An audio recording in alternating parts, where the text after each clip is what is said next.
پاک پڑھے اللہم صلی علی سیدنا مولانا محمد بارک وسلم صلی اللہ علیہ وسلم کے رسول اللہ صلی اللہ تعالی علیہ وآلہ وسلم. محترم حضرات، خالق کائنات کا ارشاد پاک ہے الرجال قوامون علی النساء، مردوں کو عورتوں پر حاکم بنایا. اس آیت مقدسہ میں خالق کائنات نے یہ فرمایا اے میرے بندو، اے میرے ماننے والو، سنو، تم اپنی بیویوں پر، اپنی عورتوں پر حاکم ہو اور تیری بیوی محکوم کی زندگی گزارے. حاکم کسے کہتے ہیں؟ بادشاہ زمانہ جو ہوتا ہے وہ حاکم ہوتا ہے. اس وقت جو ہمارے ملک کے پردھان منتری ہے وہ بادشاہ ہے، اور اس کے قانون کے مطابق ہمیں اور آپ کو چلنا پڑے گا. جو قانون نافذ کرے اسی حساب سے ہم اپنی دنیاوی زندگی گزار رہے ہیں. بلا تمثیل رب نے مردوں کو حاکم بنایا.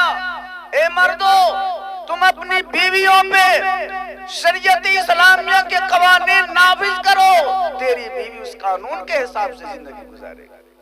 لیکن جب مرد ہی اس قانون کو نہ جانے تو بیوی کو قانون کیا بتائے گا؟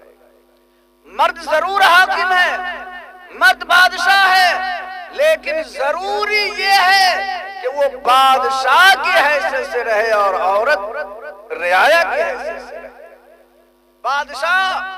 بادشاہ ہوتا ہے اور رعایا ہوا کرتی ہے. لیکن آج کل الٹا ہو رہا ہے ہمارے اور معاشرے میں. ہر گھر میں جہاں آپ دیکھیں، جس جگہ آپ دیکھیں، اس کا الٹا نظر آئے گا. شوہر محکوم، بیوی حاکم. کما کر لانا یہ مرد کے ذمے، بیوی کے ذمے گھر سنبھالنا. لیکن آج معاشرہ الٹا ہو گیا ہے. مرد جو بھی کما کر لایا بیوی کے حوالے کر دیا. اب جو خرچہ لینا ہے وہ بیوی سے لے کر وہ بازار جاتا ہے، خرچ کرتا ہے. لیکن ایسا نہیں ہونا چاہیے. اللہ نے شوہروں کے ذمے بیوی کے اخراجات رکھے ہیں، عورتوں کے ذمے شوہر کے اخراجات نہیں. اس لیے کہ مرد حاکم ہے. مرد تم باہر جاؤ، باہر سے کما کر لاؤ، باہر سے لاؤ، اور اپنے گھر میں ایسے خوشگوار ماحول میں تم اسے اپنی بیوی کی زندگی کے لیے فراہم کرو تاکہ تیری بیوی خوش و خرم کی زندگی گزارتی ہے. تو بادشاہ اپنی حیثیت کو سمجھے کہ ہم بادشاہ ہیں، اور رعایا بیوی یہ سمجھے کہ میرا شوہر بادشاہ ہے. اور خوش نصیب عورت وہ ہے جو اپنے شوہر کو بادشاہ بنا کر ایک بادشاہ کی بیوی بن کر زندگی گزارتی ہے. اور بد نصیب وہ عورت ہے جو اپنے شوہر کو نوکر بنا کر ایک نوکر کی زندگی گزارتی ہے. معلوم کیا ہوا؟ پتہ کیا چلا کہ شوہر یہ بادشاہ ہے اور بادشاہ کی حیثیت سے رہے. بیوی یہ رعایا ہے، رعایا کی حیثیت سے رہے. اللہ اللہ، شوہر کا مقام کیا ہے؟ آئیے میں آپ کو بتاؤں. شوہر کا اتنا بڑا مقام ہے. اللہ کے نبی نے ارشاد فرمایا کہ لوگوں سنو، شوہر کا بیوی پہ اتنا بڑا حق ہے کہ شوہر کے جسم میں آبلہ پڑ جائے، جسے ہم اپنی زبان میں زخم کہتے ہیں، گھاؤ کہتے ہیں، پھونکا کہتے ہیں. اگر شوہر کے جسم پر زخم ہو جائے اور بیوی اس زخم کو کپڑے سے نہیں، پانی سے نہیں، بلکہ اپنی زبان سے چاٹ کر صاف کرے، پھر بھی شوہر کا حق ادا نہیں ہو پائے گا. کتنا بڑا مقام شوہر کا ہے، کتنا بڑا حق شوہر کا ہے. لیکن افسوس کہ آج کے زمانے میں نے اپنے کانوں سے سنا ہے ایک بیوی کو اپنے شوہر کو گالیاں دیتی ہوئی نظر آ رہی. یہ سنی ہوئی بات نہیں. میں ایک جگہ سے گزر رہا تھا، دیکھا ایک عورت ہے، اس کے سامنے اس کا شوہر ہے اور پوری پوری گالی اس کو دیتی ہوئی نظر آ رہی ہے. یہ میں نے دیکھا ہے اپنے آنکھوں سے. اللہ اکبر. بادشاہ ہے اور اس کا حکم یہ ہے کہ تم اپنی زبان سے اس کے زخم کو چاٹ کر صاف کر لو، پھر بھی اس کا حق ادا نہیں ہو پائے گا.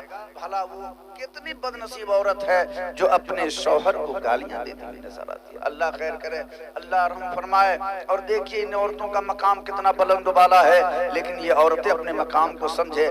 عورت کا معنی ہی ہوتا ہے پردہ.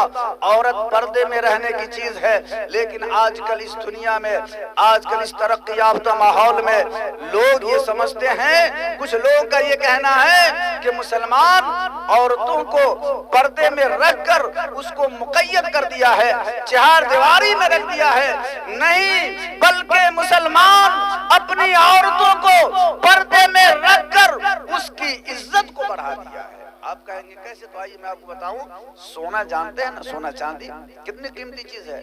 سونا چاندی کہاں رکھتے ہیں؟ جیب میں لے کے گھومتے ہیں؟ نہیں، سونے اور چاندی کی حفاظت انسان تجوری کے ذریعے کرتا ہے، بکس میں رکھتا ہے، بہت ہی چھپا کے رکھتا ہے تاکہ کوئی اسے دیکھ نہ لے، کوئی چور نہ آ جائے اسے چرا کے نہ لے جائے۔ گویا سونے اور چاندی کو آپ نے کتنی حفاظت سے رکھا ہے، بس اللہ تعالیٰ نے ان عورتوں کو سونے چاندی کی طرح بنایا ہے اور ہمیں حکم دیا ہے کہ جس طریقے سے تم سونے اور چاندی کی حفاظت کرتے ہو، ان عورتوں کی حفاظت کرو، اس لیے کہ یہ عورتیں تمہارے گھر کی زینت ہوا کرتی ہیں۔ لیکن آج کل ہمارے اور گھر کی عورتوں کا کیا حال ہے؟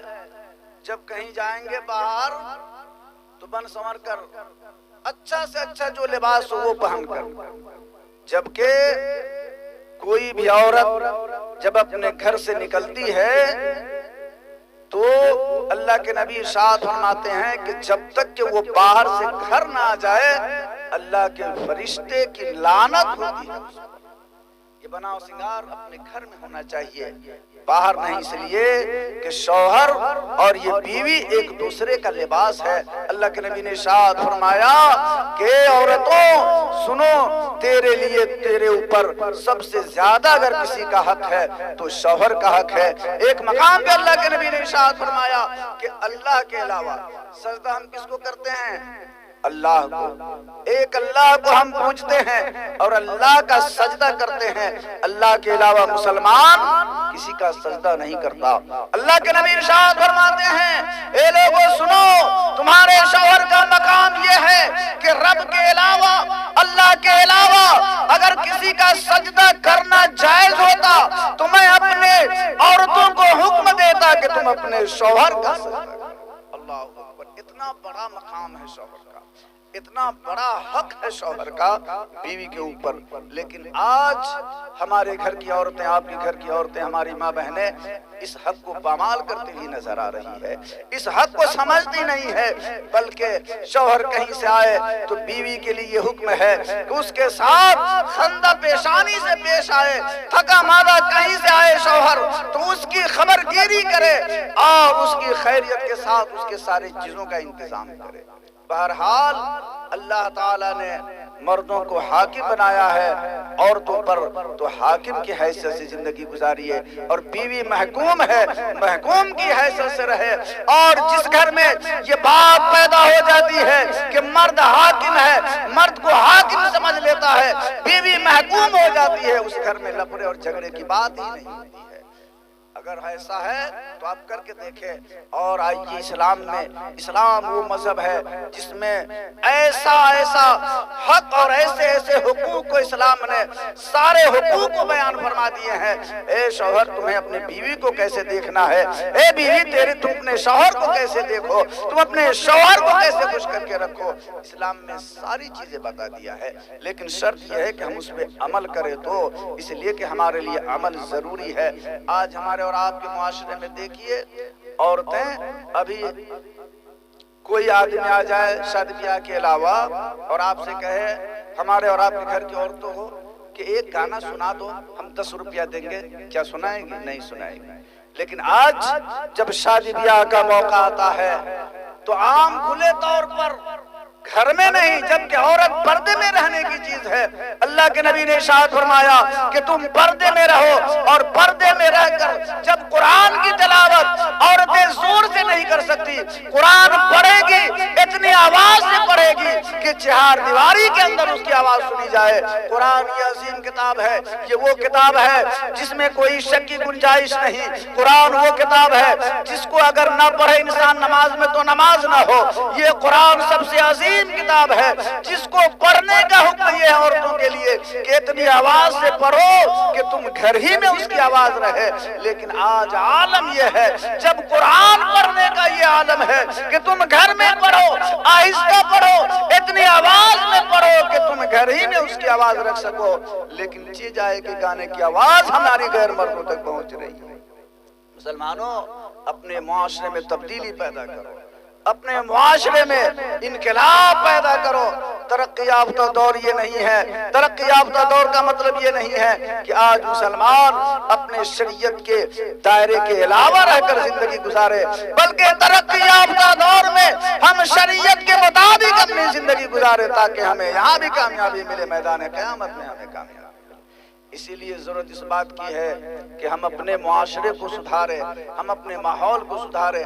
اور دیکھیے، یہ مت سمجھے کہ ہم اپنے ماحول میں، ہم اپنے معاشرے میں ہے تو جو سردار قسم کے لوگ ہیں ان کی پکڑ نہیں ہوگی، بلکہ معاشرے میں اگر کوئی برائیاں جنم لے رہی ہے، معاشرے میں اگر کوئی برا کام کر رہا ہے، اگر اس کا سردار اس بات سے اسے منع نہیں کرتا تو میدان قیامت میں وہ سردار بھی پکڑا جائے گا. اس لیے پکڑا جائے گا کہ تیرے سامنے، تمہارے معاشرے میں، تم دنیا میں سرداری زندگی گزارتا تھا، تیرے سامنے برائیاں جنم لے رہی تھی اور تو نے اس سے روکا نہیں، اس لیے تو بھی گرفتار ہوا. اسی لیے ہر مرد اپنے گھر کا ذمہ دار ہے. نہیں، ہر مرد سمجھے اس ذمہ داری کو. یہ نہیں کہ آپ کو کوئی آ کر بتائے. علماء کا کام ہے بتانا، علماء کا کام ہے سمجھانا.